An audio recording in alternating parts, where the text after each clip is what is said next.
Hello friends, स्वागत है आप सभी का आपके अपने यूट्यूब चैनल लर्निंग अड्डा 21 में। और साथियों, मैं हूं संजय सिंह यादव और आज इस वीडियो में जो हम लोग डिस्कस करने वाले हैं वो वित्त आयोग के ऊपर हम लोग डिस्कस करेंगे कि वास्तव में जो वित्त आयोग है यहां से संबंधित आपकी प्रतियोगी परीक्षाओं में प्रश्न पूछे जाते हैं। इस वीडियो में जो भी क्वेश्चन यहाँ पे हम लोग डिस्कस करेंगे ये सभी के सभी क्वेश्चन आपसे प्रतियोगी परीक्षाओं में कहीं न कहीं घुमा के आपसे पूछे जाते हैं। साथियों, वास्तव में इस वीडियो के अंतर्गत आपको ये जानने को मिलेगा कि वास्तव में वित्त आयोग क्या है, ये कैसी संस्था है, संवैधानिक है या गैर संवैधानिक है। यदि संवैधानिक है तो भारतीय संविधान के किस अनुच्छेद में इसका वर्णन किया गया है और इसके गठन का अधिकार किसे दिया गया है, वास्तव में इसका कार्यकाल क्या होता है और इसके सदस्यों की योग्यता क्या होती है और जो है इसके कार्य क्या हैं और इस संस्था के बनाए जाने का उद्देश्य क्या है और प्रथम वित्त आयोग कब बना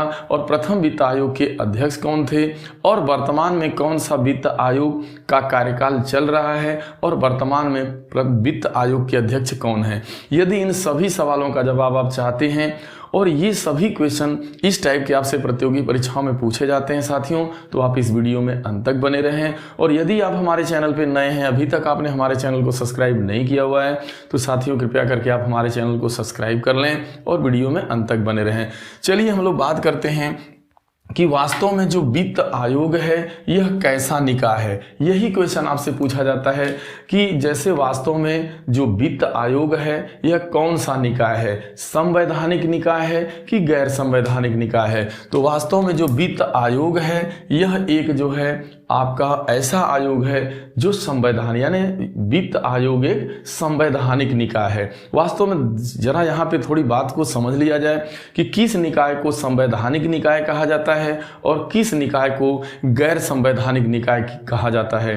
तो जिस निकाय का या जिस कमीशन का जिक्र जो है भारतीय संविधान के अंतर्गत हुआ है, यानी वो कहीं न कहीं किसी अनुच्छेद के अंतर्गत किसी भाग के अंतर्गत भारतीय संविधान में, कहने का मतलब उसका यदि वर्णन है तो वो निकाय जो है संवैधानिक निकाय माना जाएगा। और यदि उसका उल्लेख भारतीय संविधान के अंतर्गत नहीं किया गया है तो वो आपका जो है एक गैर संवैधानिक निकाय माना जाता है। जैसे अगर हम बात करें नीति आयोग की, जिसे पहले योजना आयोग के नाम से जाना जाता था, तो ये वास्तव में एक गैर संवैधानिक संस्था है लेकिन भारत का एक बहुत बड़ा निकाय है। तो देखा जाए तो जो नीति आयोग है या जो योजना आयोग है यह आपका गैर संवैधानिक निकाय है, इसका भारतीय संविधान में उल्लेख नहीं है। लेकिन वित्त आयोग का भारतीय संविधान में उल्लेख है और अनुच्छेद 280 के तहत जो है अब आता है कि जो है वित्त आयोग का गठन जो है किस अनुच्छेद के अंतर्गत किया जाता है या अनुच्छेद 280 का संबंध किससे है।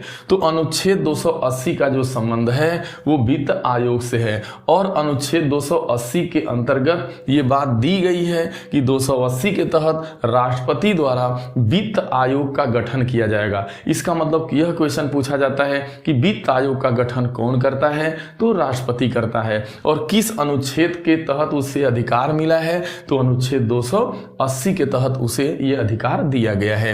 अब आगे हम लोग चलते हैं कि जो वित्त आयोग है इसे बनाए जाने का क्या उद्देश्य है। तो जो इसके बनाए जाने का जो उद्देश्य है वो यही है कि केंद्र सरकार को वित्तीय मामले में सलाह देने हेतु इस निकाय का गठन किया जाता है। यानी जो केंद्र सरकार है उसे वित्तीय मामले में सलाह देने हेतु इस निकाय का गठन किया जाता है। और जो इसके हम यदि कार्यकाल की बात करें, कार्यकाल भी सिंपल तौर पे पूछ लिया जाता है कि वित्त आयोग का कार्यकाल कितना होता है। तो वित्त आयोग का जो कार्यकाल है उसके अध्यक्षों का या उसके सदस्यों का वो आपका 5 वर्ष का होता है। और यदि देखा जाए तो इस आयोग के अंतर्गत जो है एक अध्यक्ष होता है और 4 आपके सदस्य होते हैं। इन सभी की नियुक्ति का जो यानी वित्त आयोग के जो अध्यक्ष की नियुक्ति होती है वो राष्ट्रपति द्वारा जो है की जाती है। तो यहाँ ध्यान में रखना है कि इस आयोग में एक अध्यक्ष और 4 अन्य सदस्य होते हैं। देखिए आयोग के सदस्यों की योग्यता, गौर करना है कि आयोग के सदस्यों की योग्यता एवं चयन की रीति बनाने का अधिकार किसे दिया गया है, तो इसे भारतीय संसद को दिया गया है। यानी जो भी वित्त आयोग के सदस्य होंगे, इनके चयन की क्या रीति होगी, इनकी क्या योग्यता होगी, इसके निर्धारण का अधिकार जो दिया गया है वो पार्लियामेंट को दिया गया है, यानी संसद को दिया गया है। यह भी क्वेश्चन आपसे पूछा जाता है। अब देखिए संसद द्वारा जो है वित्त आयोग अधिनियम 1951 जो है पारित किया गया, यानी जो वित्त आयोग अधिनियम 1951 है यही प्रथम वित्त आयोग के नाम से जाना जाता है। और इसी अधिनियम यानी जो है वित्त आयोग अधिनियम 1951 के तहत ये अधिनियम 1951 में वित्त आयोग अधिनियम जो है पार्लियामेंट द्वारा जो है पारित किया जाता है।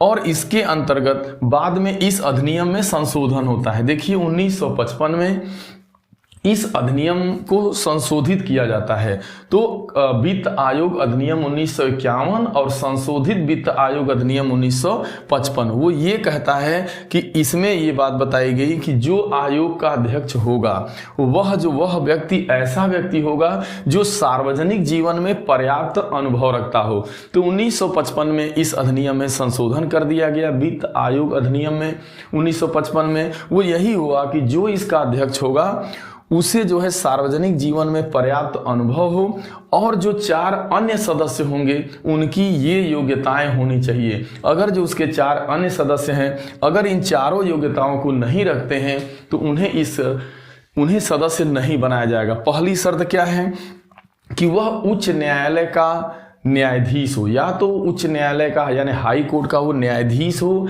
या उसके समान यानी न्यायाधीश उच्च न्यायालय का न्यायाधीश बनने योग्य योग्यता रखता हो।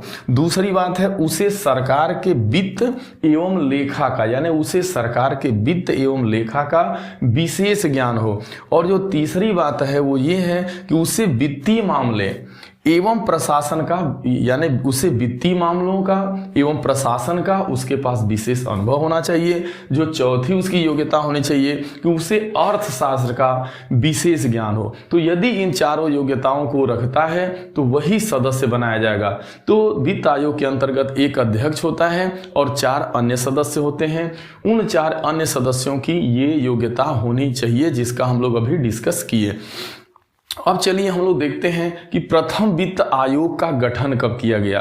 तो देखिए जो प्रथम वित्त आयोग का जो गठन किया गया वो वित्त आयोग अधिनियम 1951 के तहत यानी जो वित्त आयोग अधिनियम 1951 में बना पार्लियामेंट द्वारा, तो उसी समय प्रथम वित्त आयोग का गठन 1951 में ही किया गया था और जिसके अध्यक्ष जो है आपके केसी नियोगी थे। तो ये बार बार प्रतियोगी परीक्षाओं में प्रश्न आता है कि प्रथम वित्त आयोग का गठन कब किया गया, तो 1951 में किया गया। और प्रथम वित्त आयोग के अध्यक्ष कौन थे, तो केसी नियोगी जी थे। ये आपको अच्छे से पता होना चाहिए, यह भी बार बार पूछा गया है। और 14वां वित्त आयोग का कार्यकाल क्या था, तो जो 14वां वित्त आयोग का जो गठन किया गया था वो 2015 से लेकर के 2020 के बीच 14वें वित्त आयोग का कार्यकाल था, यानी 5 वर्षों का था। और 14वां वित्त आयोग के अध्यक्ष कौन है यह भी पूछा जाता है, तो उस समय जो है डॉक्टर YV रेड्डी थे। अगर हम वर्तमान वित्त आयोग की बात करें तो हमारा जो वर्तमान में 15वां कार्यकाल चल रहा है, यानी देखा जाए तो वित्त आयोग का 15वां कार्यकाल चल रहा है। तो 15वां वित्त आयोग का कार्यकाल क्या है, तो वो कार्यकाल सन 2020-21 से लेकर के 2025-26 के बीच है। यानी कहने का मतलब वर्तमान में 15वां वित्त आयोग का कार्यकाल चल रहा है, यानी 15वां वित्त आयोग इस समय है। और इस 15वें वित्त आयोग का वर्तमान जो है अध्यक्ष किसे बनाया गया है, तो वो है आपके श्री NK सिंह। यह बार बार आपका ये करेंट का क्वेश्चन है कि वर्तमान में वित्त आयोग के अध्यक्ष कौन है, तो आपके NK सिंह हैं वर्तमान वित्त आयोग के अध्यक्ष। अब थोड़ी बात करते हैं। देखिए जो आयोग होता है, ये जो वित्त आयोग है ये अपनी रिपोर्ट जो है राष्ट्रपति को सौंपता है, यानी अपनी जो भी इसकी रिपोर्ट बनेगी ये राष्ट्रपति को अपना सौंपेगा।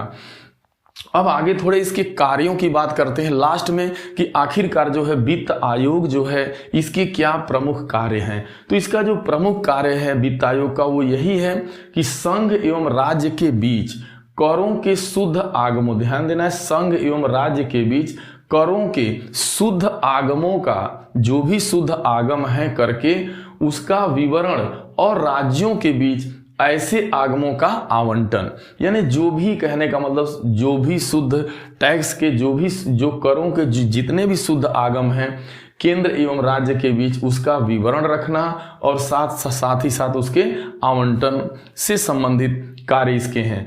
और सेकंड जो है भारत की संचित निधि से राज्यों के राजस्व में सहायता अनुदान को शासित करना, यानी जो भारत की संचित निधि है उसके द्वारा जो धन राज्यों के राजस्व में सहायता अनुदान के रूप में, यानी सहायता अनुदान के रूप में जो भारत की संचित निधि है उसके द्वारा जो आपका राजस्व है वो राज्यों के राजस्व में सहायता अनुदान के लिए दिया जाना।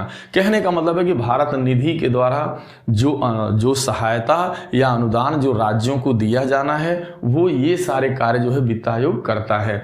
लास्ट है कि राज्य वित्त आयोग की जब राज्य का वित्त आयोग जब केंद्र के वित्त आयोग से सिफारिश करता है तो राज्य वित्त आयोग की सिफारिश के आधार पर राज्य नगर पालिकाओं, जो राज्य की नगर पालिकाएं हैं एवं पंचायतों के संसाधनों की अनुपूर्ति के लिए राज्य वित्त आयोग को संचित निधि के संवर्धन के लिए आवश्यक उपाय, कहने का मतलब ये जो है जो राज्य वित्त आयोग जब सिफारिश करता है तो जो केंद्र वित्त आयोग है वो पंचायतों के लिए या नगर पालिकाओं के लिए जो है, कहने का मतलब अनुदान या वो राज्य की संचित निधि को क्या करता है, राज्य की जो संचित निधि है उसे संवर्धित करने का काम करता है, यानी बढ़ाने का काम करता है कि जब तक राज्य की संचित निधि बढ़ी हुई नहीं रहेगी, उसका संवर्धन नहीं होगा, तब तक राज्य का विकास नहीं होगा, ना ही पंचायतों को पैसा जाएगा और ना ही नगर पालिका को कोई भी अनुदान जा पाएगा और ना ही जो है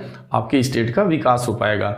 तो साथियों इस वीडियो के अंतर्गत आपने जाना कि वास्तव में जो है वित्त आयोग क्या है, इसका गठन कौन करता है, ये कैसा निकाय है, और साथ ही साथ आपने इसके कार्य के बारे में भी जाना। तो साथियों यदि ये वीडियो आपको अच्छा लगा हो तो इसे ज़्यादा से ज़्यादा आप लाइक करें, शेयर करें, और यदि अभी तक आपने हमारे चैनल को सब्सक्राइब नहीं किया हुआ है तो आप कृपया करके आप हमारे चैनल को सब्सक्राइब कर लें। साथियों आप सभी को बहुत बहुत धन्यवाद। मिलते हैं नेक्स्ट वीडियो में।